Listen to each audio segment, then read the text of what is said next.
Welcome to the REKAP Lunch Hour with Guff. Me, Ryan McGuffey, here on the recap. Always good to be with you. Got the fresh cut. My guy, Andy Michaels. I'm telling you guys in Skokie, there is no better place to take care of yourself than my guys over at Michaels, man. Andy is the dude. If you ever go there, you tell him I sent you, tell him Cap sent you. But all the dudes at Michaels, Mikel, on Oakton, whew, best in the business. Got the clean look. We're starting to get a little scruffy. Plenty to discuss here on a Thursday edition. Another beautiful day in Chicago. We're at this point, we're 2 days away from March. Okay. It's all coming. Tomorrow's supposed to be 60. I know it's going to get a little colder. We're probably going to get hit with another snowstorm at some point. But the tees, I've had all the tees I need.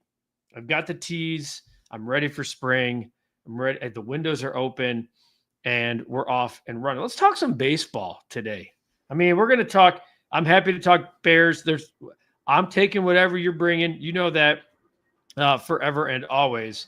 But let's talk a little baseball because, the Cubs are unbeaten. They're 6-0. They're the only team in the majors. Will they ever lose? Of course they will.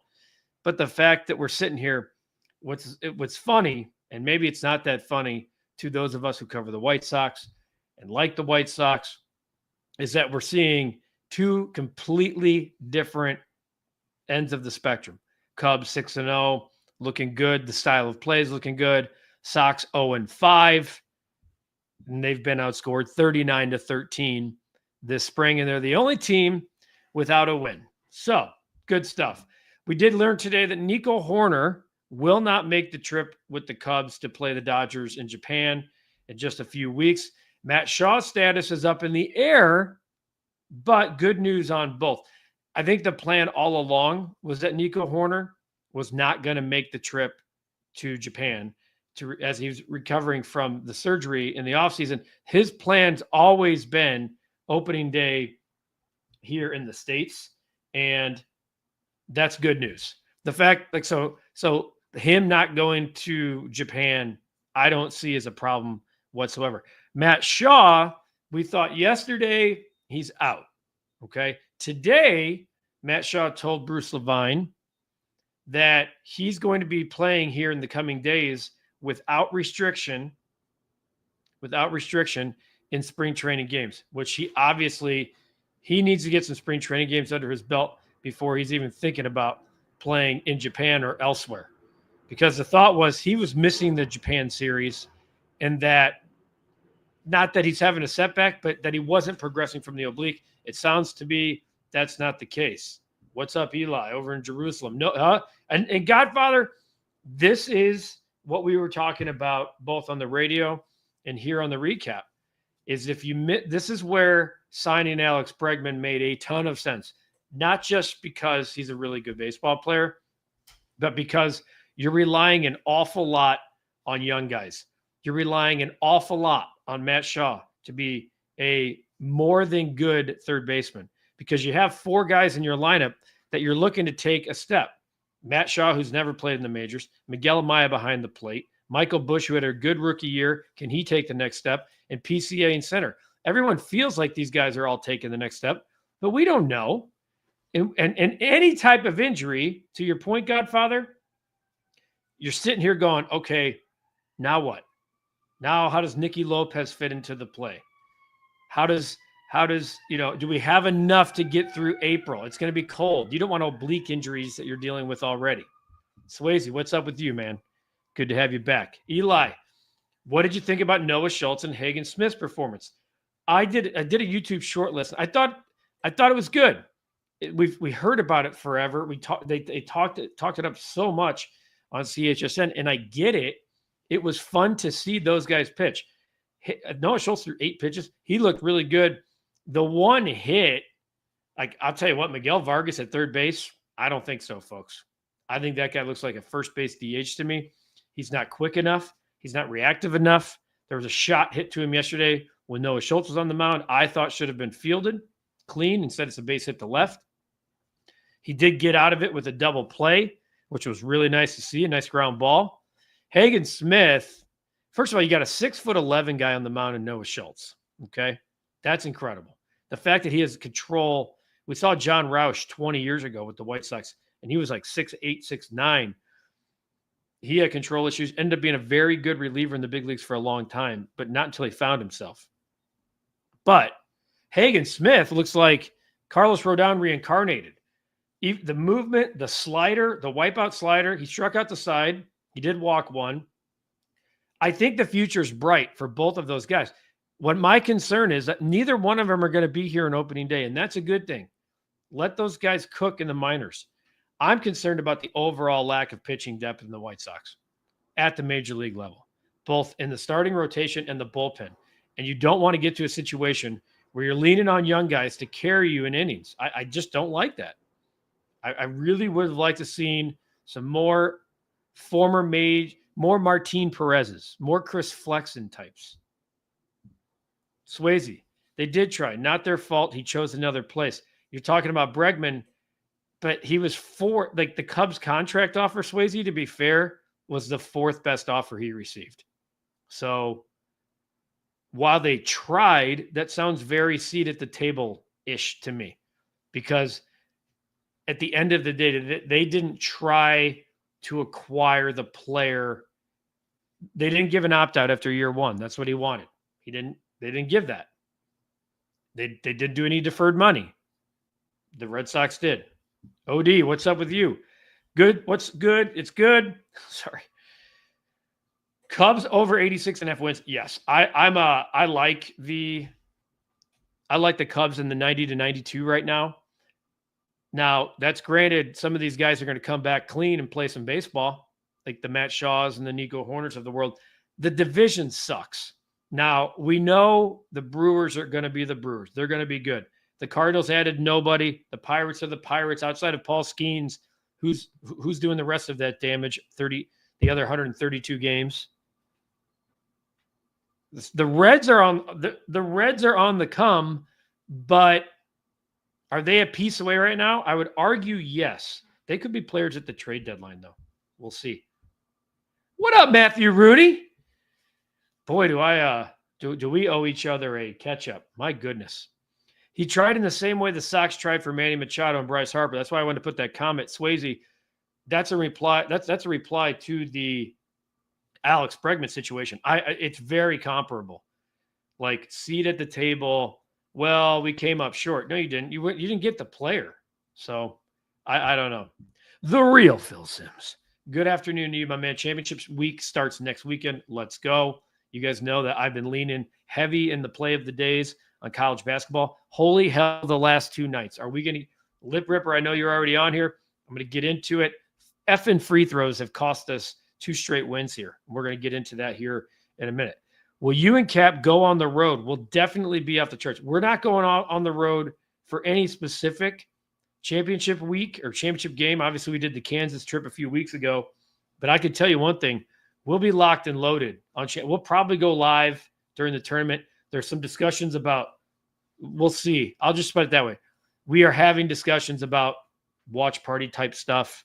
So we'll see. And to Jess's point, I don't know if Jess is on here today yet. I'm trying to work on a bracket challenge for this group right here. Godfather, can't afford to get off to a bad start. Last year, no closer going in. Morel at third. This year, maybe a closer, no third baseman. Break even Tom has it figured out. Yeah, so remember last year, Godfather, like Michael Talkman, now of the White Sox, like carried the team. I think Bush did too in April. They actually played really well in April, and then they crapped the bed May, June before they were playing catch-up. Lip, I want Hagen Smith to have a full year in AAA. Let him marinate. Yes, he is. So this is the first time ever he's not pitching on a 7-day. College pitchers pitch on a 7-day routine. This is his first camp. He's, like these guys have, it's like Braden Montgomery. Braden Montgomery's never played in a minor league game. I'm excited about these guys, but let's pump the brakes here. Okay. I don't want to burn these guys out because we don't have enough here at the big league level. And that's what I'm concerned about. Kyle, happy Friday Eve. How about Kyle throwing a Friday shout out there? Depending on what the Bears do in free agency, would you take a chance on Abdul Carter if he falls to you in the draft? He should be a Jalen Smith type of player that paid off for Dallas. If Abdul Carter falls to 10, I 1,000% draft him because of the foot. Now, the doctor said today that they do not recommend foot surgery. If he falls to 10, it's like Jalen Carter slipping in the draft to me. The Eagles were sitting there going, are you kidding me? Yes, please. How'd that work out? If you have the right system in place, you can. Yes. At 10, you gamble on the guy who's the best player in the draft. 1,000%. Chef, nice pick yesterday. I took it down to 5.5. Winner, keep him coming and your pizza will be waiting. Chef, God damn it, I'm happy for you, man. Excuse my French. I'm happy you went down to 5.5, my friend.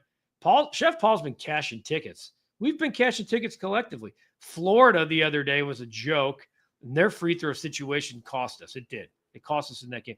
Yesterday, St. John's wins by 6. I had it at 6.5 here on the show. They go to the free throw stripe with a chance to put them up 7. The dude misses the second of 2 free throws.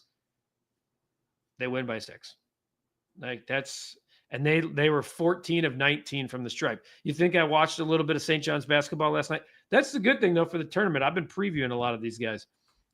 Phil says the bottom line is that Boris wanted to make sure Bregman got paid. It's what Boris is all about. I don't understand, like, who complains about. I never complain about Scott Boras. If I were a baseball player, I would want Scott Boras because he gets the most for his clients. And that's the goal. That's the whole point. Bregman turned down 6 for 156. That's the negative of a guy like Boras, is that you can't he does rarely talks extension before it's time to talk free agency. And it costs some of his clients money. It costs Alex Bregman. He said 6 for 156, turned it down. Look at that. Didn't get 6 for 156. I just won playoff team. We all want a playoff team in town, Eli, for sure. Great hair. Yeah, Matty, great hair. Great. Got it all trimmed up, buddy. For those of you asking, my guy Andy over at Michael's, Oakton Avenue, Skokie, Mikel. Go in there, write your name down, ask for Andy or any of the guys over there. Phenomenal. They take care of you in a way you can't. Got the nose waxed. Bruce Kaplan dropping Andy on us. So that was huge. Sick and tired. Yeah, I think we're all sick and tired of no playoffs, Eli. There's no doubt. Lip Ripper. These free throws are just getting ready for the conference tourney and March Madness, where we live and die with free throws. They are just kids, but they are free. I'll say this, Lip. It might change the way I not just bet, but advance these teams in the tournament. Like Florida the other night. When they get in a tight game, I'm going to really study free throw shooting because it's cost us some money the last couple of days. Phil, since Vlad and the Blue Jays didn't reach an agreement, when they fall out of contention, do you think the Cubs go after him? 100%. I definitely think that would be something I'd be interested in seeing the Cubs do. Upgrading the first base DH slot, especially this season, and assuming that the Cubs have a comfortable lead or chasing 1 or 2 games of the Milwaukee Brewers. If you can give Turner $6 million, why not Rizzo at $6 million? Where does Rizzo play, Howie? That's my question for you. First, so you already have Michael Busch. Then you're going to have the whole fan element. So Michael Busch is going to be your starter. And Anthony Rizzo, Cubs legend, is going to be coming off the bench. I'm not saying it's impossible. He doesn't have a lot of spots to play.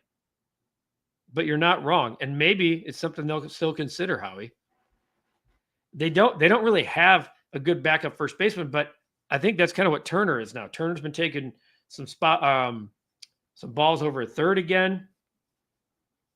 I don't really know if you can afford to sign Turner and Rizzo because they're both aging into like one position.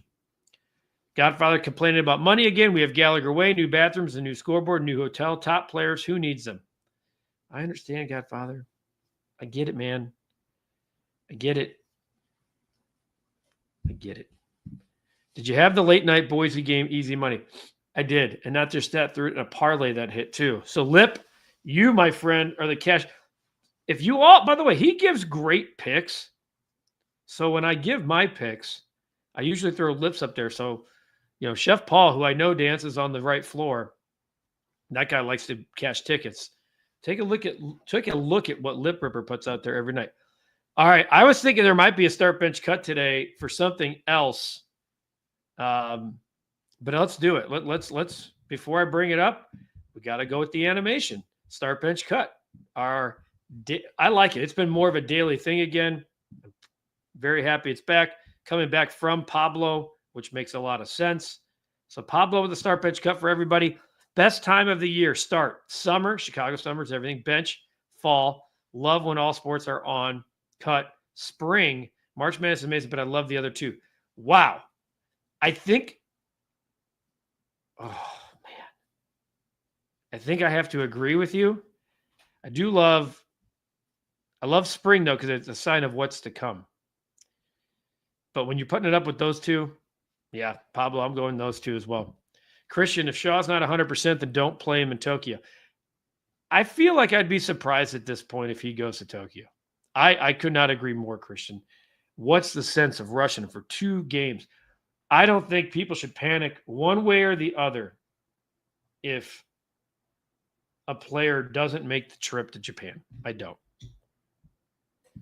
I have Florida getting bounced in the Elite Eight. All right, well, then at least that's about where they're supposed to go. They're that good. But something like free throws or defensive efficiency is Sparty's going to be a tough out, man. Last night was fun. Chef says, are the Bears going to Arlington? From what we're hearing at the recap and obviously the smoke that's out there on social media, it does sound like there's momentum building. Now, when that gets announced, is it after the draft, etc.? It does feel like, and especially with what the mayor just did yesterday in Chicago, with the borrowing $800 million to pay it back on it's insane. I don't see public funding helping the Bears stay on the lakefront, which I'm okay with anyway, because I want the stadium in Arlington Heights. Hypothetical, Bears pick up 3 interior offensive linemen in free agency. Give the Browns a 2025 first, that'd be the 10th overall, 2025 second, one of the two between 39 and 41, a second in 2026. Oh, wait, I'm sorry. A first in 2026 for Garrett. Are you doing that one, Guff? So I didn't know this, Swayze, before I answer that. Due to his contract language, he can't be traded until after the draft, which means it doesn't, like any of the 2025 picks.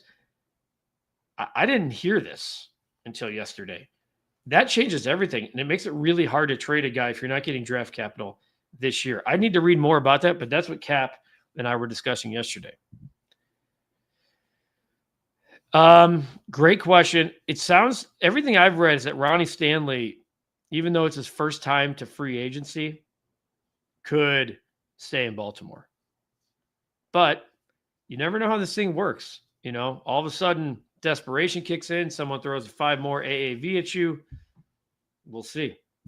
Another start bench cut. Chicago summer. Bench spring cut fall. Fall just, yeah. And that's why I was questioning fall there in the cut spot, because I love football season, but knowing what's behind it, that definitely led to your point. Very true. If MLB goes on strike again, which very much so right now will be, they won't have steroids to bail. Yeah, I think if they are stupid enough to go on strike again, that the sport could be in peril. Peril. Landon's going the same as Pablo. Summer, fall, spring. Kyle says, Chef Paul, I hope they go to Arlington. Would love an easy train ride compared to a pay. Yeah, I mean, I would love for them to go to Arlington.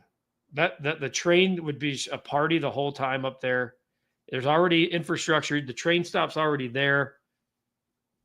It's just going to be a better fan experience. There's no doubt. King, what's up, man? Big time. As a Cubs fan, it saddens me to hear Rizzo may hang it up. I want the Cubs to offer him a 1-game ceremonial contract to retire as a Cub. That'd be, if he did announce his retirement, I would think something like that, King, would happen. What is the best round of the tournament? Maybe that should have been my start bench cut. Hey, keep it. Keep that. I love the Elite Eight more than all. People so close to the 4, they go nuts. I mean, it's hard. It's really hard. I mean, God, back in the day when there was like all the games tipped off at the same time, now they stagger it for the 4 networks. It's really hard not to like the first 2 days, though, because games start at 11 Central and they end at 11 Central PM. You're talking about 24 hours of televised basketball. Really hard. Now, the best basketball, definitely the Elite Eight, but it's hard not to love. A couple more here, guys. Comments pouring in. Guff, don't the Bears have over $2 billion in reserve? The stadium in Dallas only costs 1.3. The stadium in Dallas doesn't cost 1.3 anymore. It's going to cost more than that, guys. That stadium was built over 10 years ago now, right? Jerry's World. Inflation, like post-COVID inflation, current inflation, right? There's no way that the stadium's costing $2 billion. None. Any truth in regards to Matt Ishbia and his brother waiting to buy the White Sox? So the truth about that is Ishbia backed out of buying the Twins, which is a great thing for Sox fans, to buy more minority shares of the Chicago White Sox, which he already owns. In order to buy a team, you can't own shares of another team. So, sorry about that. This, while it's not like nothing's official about this being an in-waiting situation, it certainly feels like Jerry is setting up his estate for the people behind him. He's going to buy more minority shares. Now, Jerry's still very much in control. The White Sox are not for sale. I think it's important to note that buying minority shares is way different than buying complete control and ownership of a new team. But I do think this is starting the snowball. I'll say that. Lip's giving a futures for the PGA. I love when Lip gives a golf bet because they tee it up on, though today's usually the first round. Shane Lowry to win at 20-1 for the weekend. If anybody's interested in turning 10 into 200 or 100 into $2,000. So I like it. I might have to dip on that, Lip, after that. I have an off the reservation play today coming at us here in a few minutes. Good afternoon, Eric. Looking forward to Bears and Cubs in 2025. Both teams on the rise. Hopefully they make strides this year and beyond, no doubt. If the Bears build in Arlington, it has to be between 75 and 80,000 seats. Otherwise, what's the point of building one? Just saying. I don't know if it'll be that big, Eric. I saw that same report yesterday. It said the seating capacity will be similar. That would surprise me in order to host a Super Bowl. I think it would be more in the 70 range. But I don't know, about 80,000. You're talking about one of the bigger, the capacity of US Bank Stadium in Minnesota, which is the one Kevin Warren oversaw, is 73,000. So it says altogether over 66,000 can get inside with optimal expansion to 73,000 for special events like the Super Bowl. So maybe it's going to be something like that. I don't think 80,000 will be in the mix. Haircut looks so sharp. I bet you put on your Top Gun Maverick sunglasses from vacation on right after you stepped out after keeping it. I did. As a matter of fact, I can't find those Top Gun Maverick sunglasses. And it's really getting under my skin because I lose sunglasses like nobody else. Went to my first Blackhawks game in 1958. I've seen some bad teams. This team is worth so sad. And what will it take for the Bulls to completely clean house? Just like I said about the Blackhawks, when the Bulls are winning and competitive, the NBA is better. I don't think it's happening under current management. I will say that. One last thing I wanted to put in before we go to our bet of the day. RIP to the legendary Gene Hackman. Kind of a weird story about how him and his wife and dog were found. Won't get into that as much as just a absolute big screen legend. Hoosiers. I grew up in Indiana. That movie, I think by the time you're 6, you're forced to see it. And it's legendary, and I love it. So, rest in peace to Gene Hackman, who just celebrated birthday number 95 a couple of weeks ago. So he was a absolute legend. And Pablo really well said here, I love you guys. When he was the old speech before the team took the floor in the state title game in Indiana back in Milan High School back in, I think, 1952. I should know that, Phil. Hoosiers definitely all-time classic. All right, let's get to, now that Gene, our rest in peace for Gene, let's get to our bet of the day. The bet of the day is there's some more comments pulling in. Yeah, he was great in the replacements. Here's the bet of the day. Off the reservation. I told you I like Robert Morris here. They are literally the best team, or right there is the best team in the country against the spread. Okay. This number to me is weird. They are playing at the University of Indianapolis tonight. Okay. Robert Morris has a half game lead in the Horizon League. The University of Indianapolis sucks. They beat the University of Indianapolis by 53 on January 30th. This line feels to me like it should be 10.5 or more. I tried to like every which way to trick myself. I know that the game got out of hand, winning by 53. Robert Morris, this is their last conference. This is their last game of the year, regular season game. This pretty much wraps up the Horizon League for them. A lot to play for. I think they're significantly better. This feels like a double-digit win going away. I've already put this in. I was doing my scouting this morning. I've already put this in. I was debating between this one and what Lip Ripper has out there. What? Bobby, you've never seen Hoosiers? Dude, do yourself a favor. Put everything on hold for tonight and just give a tribute to Gene Hackman. Maybe pour yourself a nice glass of something and watch Hoosiers. It's so good. It's so, so good. Lip Ripper, this was my other play. Michigan -9. I think I saw it at 9.5 earlier. Ken Pom has it as a 12, 13-point game playing Rutgers. I watched a little bit of Rutgers over the weekend because how do you have two of the top players in the NBA draft and you're under 500? I know that they've played one of the hardest schedules in the country, but come on, man. I have those two guys and not be good. If I were an NIL booster over at Rutgers, I'd be saying, how did this happen? Late night degenerates, which we love. That's what Lip Ripper's for. Over in Hawaii, UC Riverside. So, couple of plays. Robert Morris, you guys. Robert Morris, 22-7 this year against the spread. Okay, that's where I'm going with 22-7 against the spread. I got the same speech from my older brother this morning. I'm watching it tonight. Bobby, check in tomorrow and let us know what you think. Look what Broski says. Best sports movie ever made. You gotta get it. Bobby's got an assignment tonight. We're giving Bobby homework. And for anybody else who hasn't seen Hoosiers, you got homework too. Come on, guys. Come on. Josh throwing, do you think Carter falls to 10 with the recent news? Somebody brought this up earlier. I'm telling you right now, if he does, you don't even hesitate. Make the move. Draft a kid. Buy the line up to 8.5. Buy the line up to -8.5 plus money for Robert Morris. I'm feeling lucky. Oh, you want to ladder it? I'll ladder it with you, Lip. I might go to 9.5 too.